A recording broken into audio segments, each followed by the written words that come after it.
Assalamualaikum warahmatullahi wabarakatuh. Saya akan menyampaikan materi tentang toleransi beragama, tugas mata kuliah pendidikan agama Islam. Kelompok kami terdiri dari Adian Saningsih Woro Saputri, saya sendiri Saproni, Samsul Bahri, dan Nasruddin. Materi ini terdiri dari konsep toleransi umat beragama dalam perspektif Islam.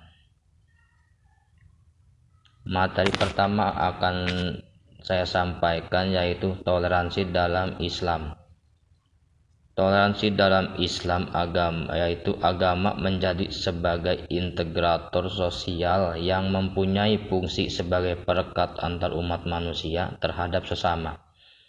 Islam yang merupakan salah satu agama terbesar di dunia dan tentunya memiliki peran yang besar dalam menjaga stabilitas kerukunan antar umat beragama, karena Islam berupaya untuk mengajarkan tentang suatu tata ajaran dan amal, sebagaimana yang dicontohkan oleh baginda Nabi Muhammad SAW.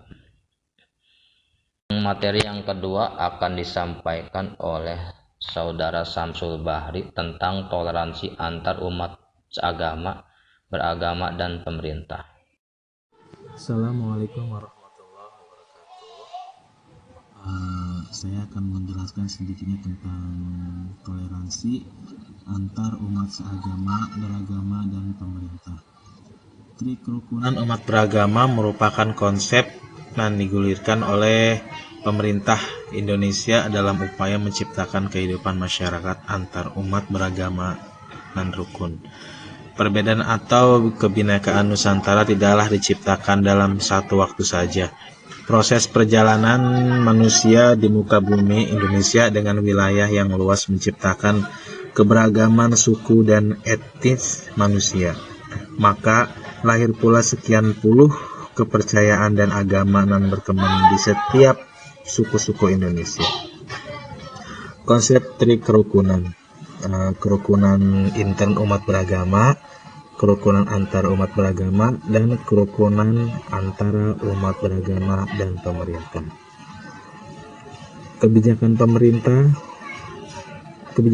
sendiri telah menyadari resistensi konflik antar umat beragama.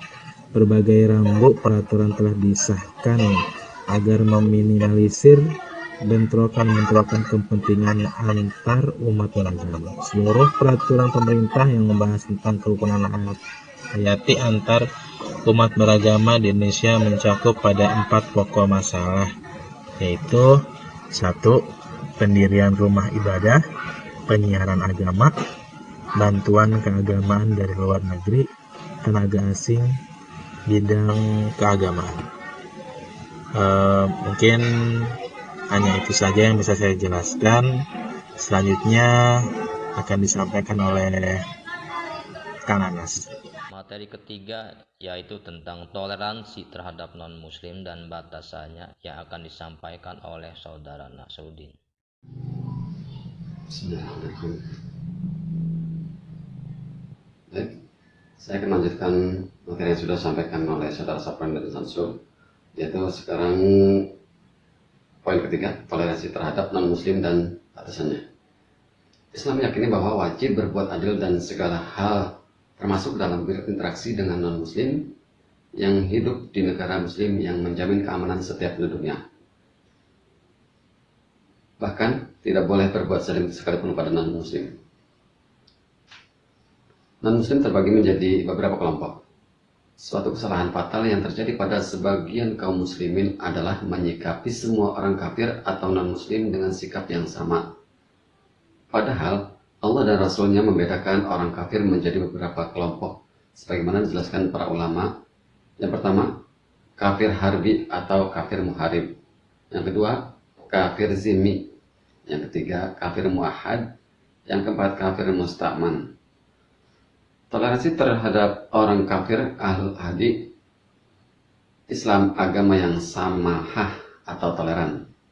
Rasulullah SAW bersabda, sesungguhnya agama Allah atau Islam itu hanifiyah, dan samahah.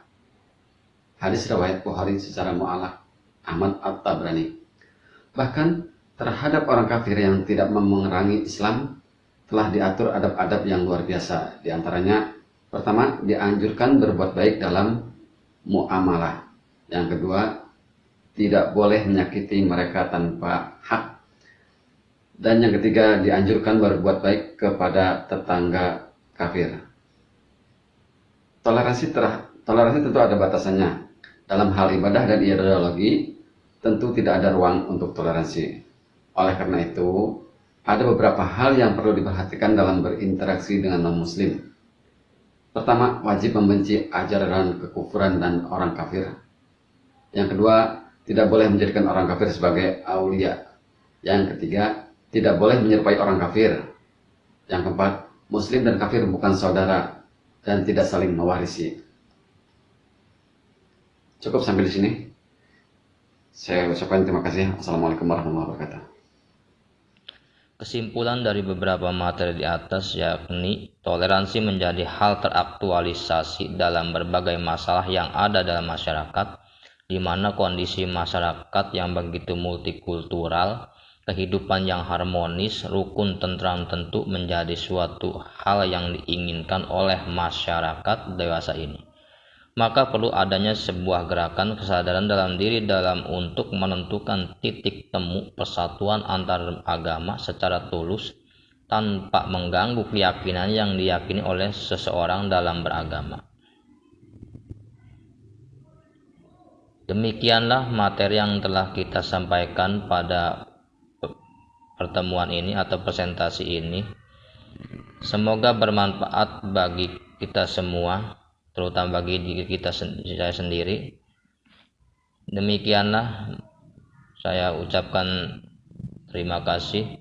Assalamualaikum warahmatullahi wabarakatuh.